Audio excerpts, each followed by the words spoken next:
Little House in the Big Woods, Chapter 12, The Wonderful Machine.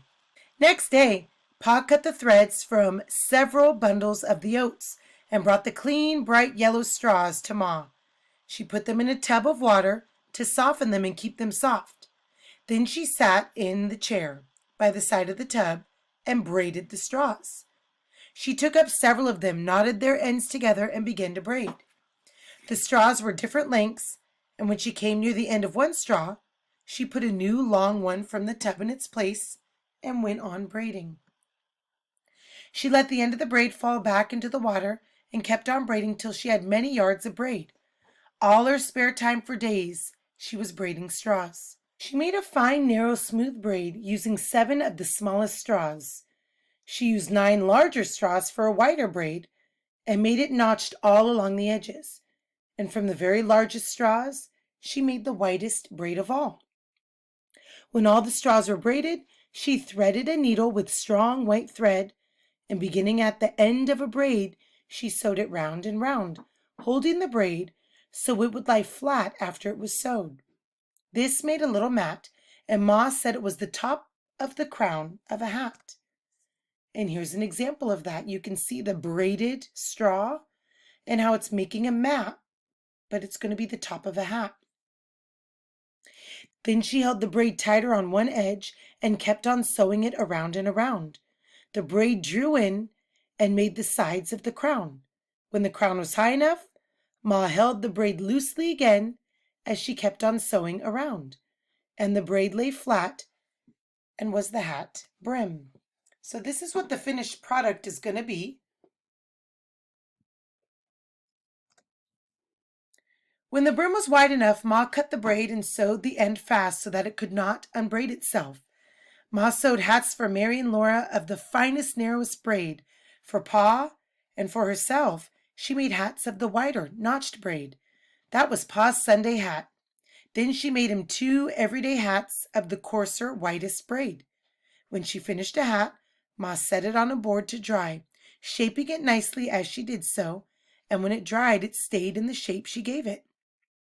Ma could make beautiful hats. Laura liked to watch her, and she learned how to braid the straw and made a little hat for Charlotte. The days were growing shorter and the nights were cooler. One night Jack Frost passed by, and in the morning there were bright colors here and there among the green leaves of the big woods. I'm going to pause for a moment. What did they mean, one night Jack Frost passed by? Who are they referring to? Who's Jack Frost? It's snow. It is the snow. They call it Jack Frost. Sometimes we refer right now to snowmans as Jack Frost. Then all the leaves stopped being green. They were yellow and scarlet and crimson and golden and brown. Along the rail fence, the sumac held up its dark red cones of berries above bright flame-colored leaves. Acorns were falling from the oaks, and Laura and Mary made little acorn cups and saucers for the playhouses. Walnuts and hickory nuts were dropping to the ground in the big woods, and squirrels were scampering busily everywhere, gathering their winter's store of nuts and hiding them away in hollow trees. Laura and Mary went with Ma to gather walnuts and hickory nuts and hazelnuts. They spread them in the sun to dry. Then they beat off the dried outer hulls and stored the nuts in the attic for winter. It was fun to gather the large round walnuts and the smaller hickory nuts and the little hazelnuts that grew in bunches on the bushes. The soft outer hulls of the walnuts were full of a brown juice that stained their hands, but the hazelnut hulls smelled good and tasted good too when Laura used her teeth to pry a nut loose. Everyone was busy now, for all the garden vegetables must be stored away. Laura and Mary helped picking up the dusty potatoes after Pa had dug them from the ground, and pulling the long yellow carrots and the round purple-topped turnips, and they helped Ma cook the pumpkin for pumpkin pies. With a butcher knife, Ma cut the big orange-colored pumpkins into halves. She cleaned the seeds out of the center and cut the pumpkins into long slices from which she pared the rind. Laura helped her cut the slices into cubes.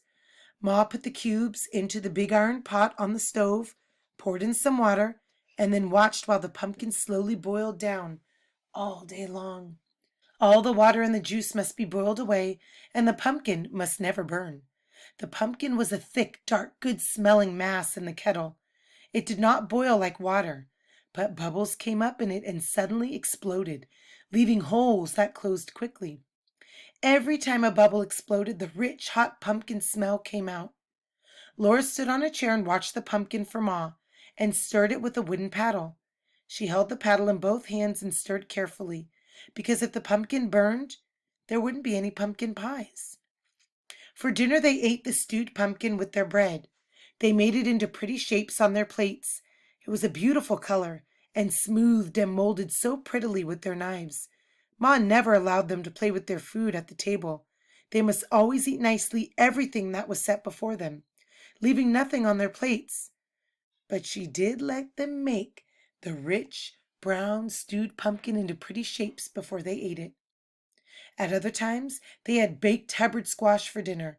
The rind was so hard that Ma had to take Pa's axe to cut the squash into pieces. When the pieces were baked in the oven, Laura loved to spread the soft inside with butter and then scoop the yellow flesh from the rind and eat it.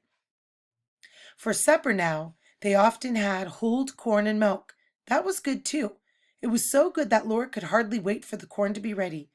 After Ma started to hull it, it took 2 or 3 days to make hulled corn. The first day, Ma cleaned and brushed all the ashes out of the cook stove. Then she burned some clean, bright hardwood and saved its ashes. She put the hardwood ashes in a little cloth bag. That night, Pa brought in some ears of corn with large, plump kernels. He nubbed the ears, shelling off the small, shapy kernels at their tips. Then he shelled the rest into a large pan until the pan was full. Early next day, Ma put the shelled corn and the bag of ashes into the big iron kettle. She filled the kettle with water and kept it boiling a long time. At last, the kernel of corn began to swell, and they swelled and swelled until their skins split open and began to peel off. When every skin was loose and peeling, Ma lugged the heavy kettle outdoors. She filled a clean washtub with cold water from the spring, and she dipped the corn out of the kettle into the tub. Then she rolled the sleeves of her flowered calico dress above her elbows, and she knelt by the tub. With her hands, she rubbed and scrubbed the corn until the holes came off and floated on top of the water. Often she poured the water off and filled the tub again with buckets of water from the spring. She kept on rubbing and scrubbing the corn between her hands and changing the water until every hole came off and was washed away. Ma looked pretty with her bare arms plump and white, her cheeks so red and her dark hair smooth and shining.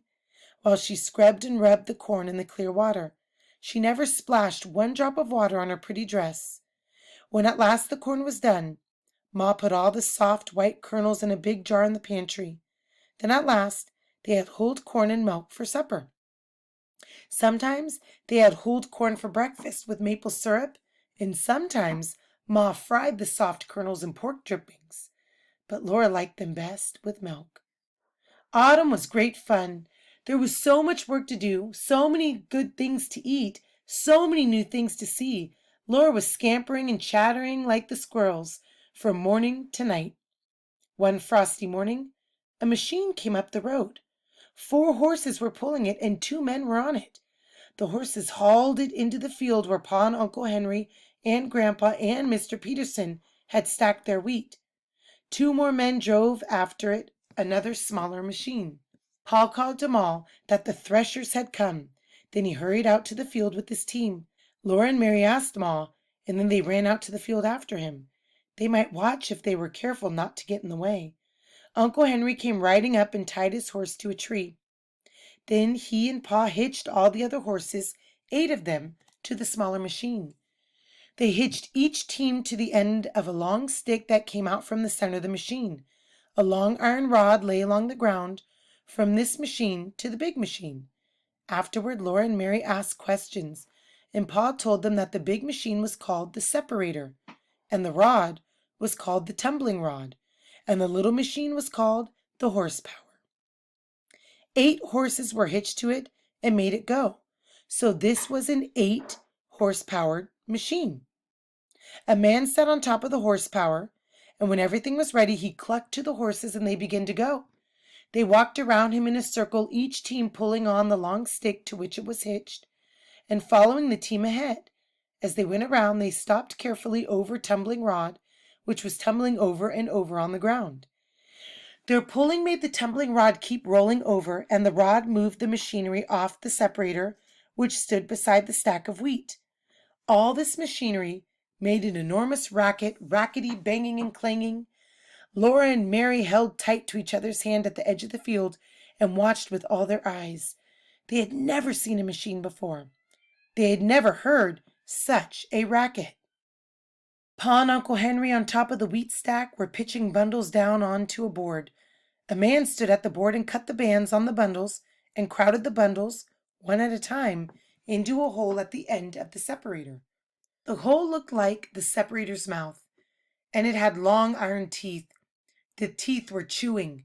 They chewed the bundles and the separator swallowed them.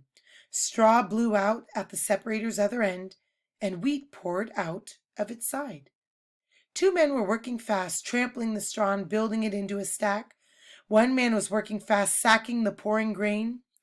The grains of wheat poured out of the separator into a half-bushel measure, and as fast as the measure filled, the man slipped an empty one into its place and emptied the full one into a sack. He had just time to empty it and slip it back under the spout before the other measure ran over. All the men were working as fast as they possibly could, but the machine kept right up with them. Laura and Mary were so excited they could hardly breathe. They held hands tightly and stared. The horses walked around and around. The man who was driving them cracked his whip and shouted, "Giddy up there, John! No use trying to jerk!" Crack went the whip. "Careful there, Billy! Easy, boy! You can't go but so fast, nohow!" The separator swallowed the bundles. The golden straw blew out in a golden cloud. The wheat streamed golden brown out of the spout, while the men hurried. Pa and Uncle Henry pitched bundles down as fast as they could, and the chaff and the dust blew over everything. Laura and Mary watched as long as they could. Then they ran back to the house to help Ma get dinner for all those men. A big kettle of cabbage and meat was boiling on the stove. A big pan of beans and a Johnny cake were baking in the oven. Laura and Mary set the table for the threshers. They put on salt-rising bread and butter, bowls of stewed pumpkin, pumpkin pies and dried berry pies, and cookies, cheese and honey and pitchers of milk. Then Ma put on the boiled potatoes and cabbage and meat, the baked beans, the hot Johnny cake, and the baked Hubbard squash, and she poured the tea. Laura always wondered why bread made of cornmeal was called Johnny cake. It wasn't cake. Ma didn't know, unless the Northern soldiers called it a Johnny cake because the people in the South, where they fought, ate so much of it. They called the Southern soldiers Johnny Rebs. Maybe they called the Southern bread cake just for fun. Ma had heard some say it should be called journey cake. She didn't know. It wouldn't be very good bread to take on a journey. At noon the threshers came into the table loaded with food, but there was none too much, for threshers work hard and get very hungry. By the middle of the afternoon the machines had finished all the threshing, and the men who owned them drove them away into the big woods, taking with them the sacks of wheat that were their pay. They were going to the next place where neighbors had stacked their wheat and wanted the machines to thresh it. Pa was very tired that night, but he was happy. He said to Ma, "It would have taken Henry and Peterson and Pa and me a couple of weeks apiece to thresh as much grain with flails as that machine threshed today. We wouldn't have got as much wheat either. Wouldn't have been as clean. That machine's a great invention," he said. "Other folks can stick to old-fashioned ways if they want to, but I'm all for progress. It's a great age we're living in. As long as I raise wheat, I'm going to have a machine come and thresh it, if there's one anywhere in the neighborhood." He was too tired that night to talk to Laura, but Laura was proud of him. It was Pa who had got the other men to stack their wheat together and send for the threshing machine, and it was a wonderful machine. Everybody was glad it had come.